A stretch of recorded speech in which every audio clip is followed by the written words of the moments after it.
आप अपने दिल पे हाथ रखिए कि इन 70 सालों में आपने वोट किन बुनियादों पे दिया है। यादव, दलित, ठाकुर, ब्राह्मण, बनिया, हमारा लोग, उनके लोग, ये लोग, वो लोग, इसी पे दिया है। आपने पहली बार भारत में वोट हिंदू होके दिया है। नहीं तो यह होता था कि 16% वाले इधर से आएंगे, 2% इनमें से लेंगे, 3% इनमें लेंगे, जोड़ तोड़ के एक सरकार बनती थी। और बार बार यह कहा जाता था कि देखिए साहब, इस देश में मुसलमान वोट बैंक है।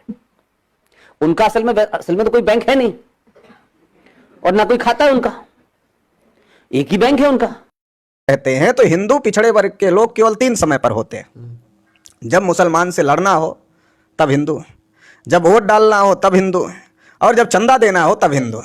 3 समय पर पिछड़े वर्ग के लोग हिंदू हैं। लेकिन अधिकार की बात है तब हम हिंदू नहीं हैं। अगर हम ओबीसी के लोग कहें चलो तुम भी हिंदू हम भी हिंदू, जब तुम भी हिंदू हम भी हिंदू, तो हमारी गिनती क्यों नहीं होनी चाहिए। एक हिंदू जो अपने को कह रहा है वही हिंदू दूसरे हिंदू को की गिनती क्यों नहीं करना चाह रहा है।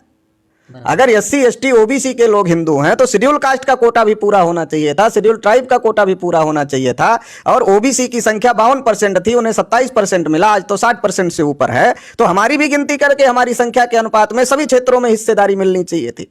आजाद भारत में सबसे ज्यादा प्रधानमंत्री ब्राह्मण बने, और 5 साल के लिए अगर नरेंद्र मोदी को छोड़ दिया जाए तो कोई भी दूसरा पिछड़े वर्ग का आदमी 5 साल के लिए आजादी के 74 साल में प्रधानमंत्री नहीं बना। जिसकी आबादी देश में आधे से अधिक है, उसका कोई आदमी 5 साल के लिए प्रधानमंत्री नहीं बना। शेड्यूल कास्ट का कोई आदमी प्रधानमंत्री नहीं बना, शेड्यूल ट्राइब का कोई आदमी प्रधानमंत्री नहीं बना, माइनॉरिटीज में मुसलमान कोई देश का प्रधानमंत्री नहीं बन पाया आजादी के। लेकिन वर्तमान में तो जिनकी आबादी ज्यादा है, मुसलमान की आबादी 15%, शेड्यूल कास्ट की आबादी 15%, आदिवासी की आबादी 7.5%, जिनकी आबादी ज्यादा है वो प्रधानमंत्री नहीं बन पा रहे हैं। ओबीसी की आबादी 52 से 60%, वो प्रधानमंत्री नहीं बन पा रहे हैं। और जिनकी आबादी 3.5% है वो लगातार देश में प्रधानमंत्री बने, और हमारे ही बल पे प्रधानमंत्री बने, पिछड़े वर्ग के लोगों के वोट और सपोर्ट से प्रधानमंत्री बने, और पिछड़े वर्ग के लोगों के साथ ही धोखेबाजी करने का काम किया, और हमारे लोगों को ही हक अधिकार से वंचित करने का काम।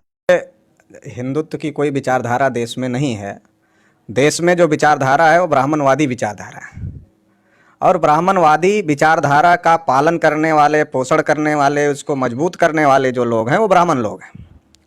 ब्राह्मण लोग एक्सपोज ना हो इसके लिए वो अपनी ब्राह्मणवादी विचारधारा को हिंदू नाम देते हैं। क्योंकि देश में ब्राह्मणों की संख्या 3.5% है, और 3.5% ब्राह्मण लोकतंत्र में अपने वोट से गांव में पंच और सरपंच नहीं बना सकते। तो उनको इस बात का डर है कि देश की जो बहुसंख्यक आबादी है लोकतंत्र में वो शासक बन सकती है। उस बहुसंख्यक आबादी में सबसे बड़ी आबादी पिछड़े वर्ग के लोगों की है, बराबर है। तो इस बात से उनको डर है, और इस डर की वजह से वो जो ब्राह्मणवाद वो चलाते हैं, उस ब्राह्मणवाद का नाम वो हिंदुत्व देते हैं। मगर एक्चुअल में वो कोई हिंदुत्व कोई विचारधारा नहीं है, हिंदू नाम का कोई धर्म नहीं है। हम लोग छोटे छोटे थे तो रामलीला होती थी गांव में, तो गांव का ही एक आदमी राम बनता था और गांव का ही एक आदमी सीता बनता था। तो जो सीता बनता था आदमी वो राम को कहता था हे आर्यपुत्र राम। कभी हमने कभी रामलीला के मंचन में ये नहीं देखा कि कभी ये कहा हो कि हे हिंदू पुत्र राम, हे आर्यपुत्र राम। तो इसका मतलब आप रामायण पढ़ो, महाभारत को पढ़ो, गीता पढ़ो, वेद पढ़ो, पुराण पढ़ो, जितने भी ब्राह्मणों के ग्रंथ हैं वो किसी भी ग्रंथ में हिंदू शब्द का उपयोग नहीं हुआ है। तो इससे यह बात प्रमाणित होती है कि यह ना हिंदू धर्म है और ना हिंदुत्व की कोई विचारधारा है। लेकिन जब लंदन में वयस्क मताधिकार का आंदोलन चला तो उस वयस्क मताधिकार के आंदोलन से घबरा करके भारत के ब्राह्मणों ने यह प्लान बनाया कि जिन शेड्यूल कास्ट के लोगों को हमने अछूत बनाया वो हमें समर्थन नहीं करेंगे, जिन पिछड़े वर्ग के लोगों को हमने शूद्र बनाया और पढ़ने लिखने के अधिकार से, धन संपत्ति रखने के अधिकार से, बोलने सुनने के अधिकार से, सभी प्रकार के अधिकारों पर रोक लगाई, वो हमको वोट नहीं करेंगे। जिन आदिवासियों को हमने जंगलों में रहने के लिए मजबूर किया वो भी हमको वोट नहीं करेंगे। और जो ब्राह्मणवादी व्यवस्था को लात मारकर अलग अलग धर्मों में चले गए, चाहे वो सिख हो गए, ईसाई हो गए, क्रिश्चियन हो गए, लिंगायत हो गए, वो अलग अलग धर्म में गए, मुसलमान हो गए, तो वो भी हमको वोट करने वाले नहीं है।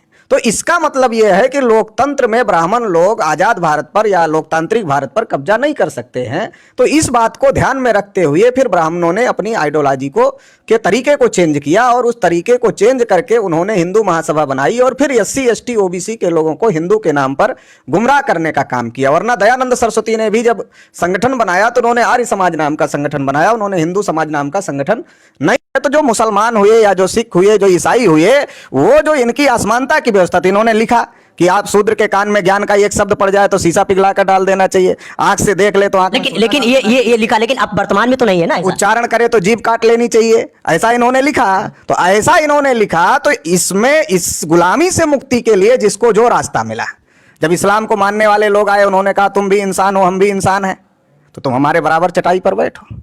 बराबर है। हमारे घर में ब्राह्मण आता तो हमारे लोग तो चारपाई छोड़कर नीचे बैठते हुए उसको चारपाई पर बिठाते। बराबर। मगर इस्लाम ने कहा हमारे बराबर चटाई पर बैठो, हमारे प्लेट में खाना खाओ, हमारे साथ मस्जिद में बराबरी में खड़े रहो। लेकिन एक तरफ आपका कहना है, जिनको इस्लाम मिला वो इस्लाम में गए। हमारे ही पुरखों ने, गुरु गोविंद सिंह कौन थे?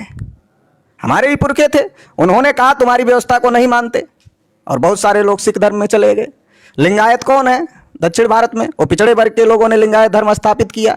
तो हमारे ही कबीरपंथी लोग हैं, रविदास पंथी लोग हैं, तुकाराम को मानने वाले लोग हैं, नामदेव को मानने वाले लोग हैं, देश भर में तमाम ऐसे संतों गुरुओं को मानने वाले लोग हैं जिन्होंने ब्राह्मणवादी व्यवस्था के विरोध में विद्रोह किया। अलग अलग जिसको रास्ता मिला वो उधर जाने का काम उन लोगों ने किया। तो भारत में जो मुसलमान या जो दूसरे लोग हैं वो कहीं अरब ईरान से आए हुए लोग नहीं हैं, वो हमारे ही भाई हैं और उन्होंने ब्राह्मणवादी व्यवस्था को लात मार करके अपना रास्ता बनाने का काम किया।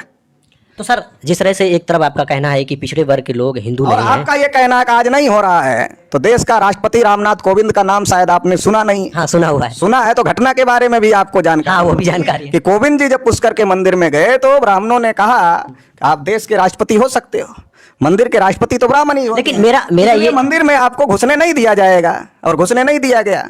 अखिलेश यादव को उनके पिताजी टोटी चोर कहा। उनके पिताजी कई बार मुख्यमंत्री थे, अखिलेश यादव जी मुख्यमंत्री थे। मगर जब बीजेपी की सरकार आई तो उनके कमरे को गोमूत्र से धुला गया, गंगा जल से पवित्र किया गया। तो इतना बड़ा अपमान आज भी पिछड़े वर्ग के लोगों के, अगर बड़े बड़े लोगों के साथ में हो रहा है। नरेंद्र मोदी को खुद कहना पड़ता है कि मैं पिछड़ी जाति का हूं, नीच जाति का हूं, इसलिए लोग मेरा अपमान करते हैं। तो अगर ये प्रधानमंत्री को ये कहना पड़ रहा है कि मैं नीच जाति का हूं, पिछड़ी जाति का हूं, इसलिए लोग मेरा अपमान करते हैं, राष्ट्रपति को के साथ अन्याय होता है तो राष्ट्रपति को ये कहना पड़ रहा है, मुख्यमंत्री के साथ अन्याय हो रहा है, अगर इतने बड़े बड़े लोगों की दुर्दशा है तो समाज में आम लोगों के साथ नहीं हो रहा है, ये कैसे